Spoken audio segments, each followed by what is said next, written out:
তারা মারমুখীভাবে আজকে যা করলো এটা আমাদের সাথে, আমার স্টুডেন্ট হিসেবে আমার নিজেকে এত লজ্জিত লাগতেছে তাদের এই কর্মকাণ্ড দেখে। আমরা অনেকদিন ধরে দেখছি যে আমাদের কলেজের বাইরে আমাদের যে ন্যাশনাল মেডিকেল যেটা আছে হসপিটাল বিল্ডিং, হসপিটালে এখানে একটা ঘটনার কারণে আমরা একটা কলেজের ছাত্র ভাইদের দেখেছি যে তারা এখানকার মানে কলেজের বিরুদ্ধে তারা অবরোধ করেছে। ঠিক আছে, তারা তো অবরোধ করতেই পারে, তাদের মন মতো না হলে একটা জিনিস, কিন্তু তারা এই অবরোধের জেরে আজকে সকালে যা করেছে তারা মানে অনাকাঙ্ক্ষিত। ঠিক আছে, তারা কলেজ ভবনে এসে, কলেজ ভবনের সাথে হসপিটালে কোনো এখানে কানেকশন নাই। কেন? কলেজ ভবনে আমরা স্টুডেন্টরা পড়ি, আমরা এখানে আমাদের লেখাপড়া হয়, এখানে আমরা সবাই ক্লাস করতেছিলাম। আজকে সাধারণ দিনের মতো আমরাও আজকে নর্মালভাবে ক্লাস করতে আসছি, সবাই আমরা ক্লাসে ছিলাম। ক্লাসে থাকা অবস্থা হঠাৎ করে আমরা 11টার দিকে দেখি হট্টগোল শুরু হয়ে গেল। এখানে তারা প্রথমত আমরা যতদূর জানতে পেরেছি যে তারা হসপিটালে এসে ভাঙচুর শুরু করে। নগদের সর্বোচ্চ বার 167 টাকা রিচার্জে পাবেন 1 লাখ টাকা পুরস্কার, আরও আছে প্রতি সপ্তাহে পুরস্কার ও ক্যাশব্যাক। এরপর তারা কলেজের ভবনে যেয়ে তারা ভাঙচুর প্রচুর পরিমাণে করে, আমরা সবাই আতঙ্কিত হয়ে যাই।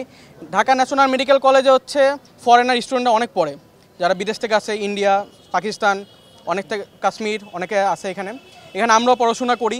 আমাদের এখানে গার্লস হোস্টেল আছে, বয়েজ হোস্টেল আছে। তারা এখানে হামলা চালায়। তারা এখানে শুনেছি তারা হসপিটালে নাকি অনেক লুটপাটও করে। কিন্তু আমরাও তো স্টুডেন্ট, তারাও স্টুডেন্ট, ঠিক আছে, কিন্তু তাদের কাছে এটা আমি আশা করি না। তারা যদি কোনো কথাবার্তা থাকে, কর্তৃপক্ষের কথাবার্তা বলুক, সুন্দরভাবে আলোচনার মাধ্যমে কথাবার্তা শেষ করুক। তারা মারমুখীভাবে আজকে যা করলো এটা আমাদের সাথে, আমার স্টুডেন্ট হিসেবে আমার নিজেকে এত লজ্জিত লাগতেছে তাদের এই কর্মকাণ্ড দেখে। সত্যি কথা ভাই, তাদের এই কর্মকাণ্ড দেখে আমার নিজে স্টুডেন্ট হিসেবে লজ্জিত লাগতেছে।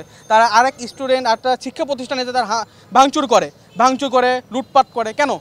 স্টুডেন্ট তো আমরা এই শিক্ষা আমরা পাই না, এই শিক্ষা তাদেরকে দেওয়া হয়নি। তারা এই ভাঙচুর করে গেল, লুটপাট করলো, এই দায়ভার আজকে হসপিটালে যত রোগী ছিল সব রোগী বের করে দিচ্ছে। যারা চিকিৎসাধীন ছিল, আইসিইউতে ছিল, ওয়ার্ডে ছিল, সবাইকে বের করে দিচ্ছে। এই যে যারা আজকে চিকিৎসা অবস্থা ছিল, যাদেরকে বের করে দেওয়া হয়েছে, তারা যদি আজকে কিছু হয় এই দায়ভার কে নিবে? তারা কি দায়ভারটা নিবে? তারা কেউ তো দায়ভারটা নিবে না।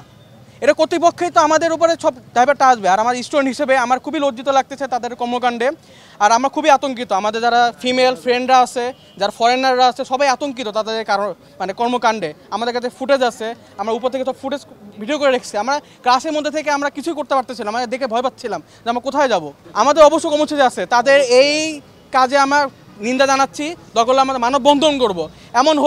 এমন যে শিক্ষা প্রতিষ্ঠানের উপর আরেকটা শিক্ষা প্রতিষ্ঠান এইভাবে হামলা করে, মানে অতর্কিতভাবে, তাহলে আমরা মানববন্ধন দাঁড়াবো। আমরা চিকিৎসা দিব না, আমাদের চিকিৎসার কার্যক্রম আমাদের বন্ধ থাকবে। ঠিক আছে।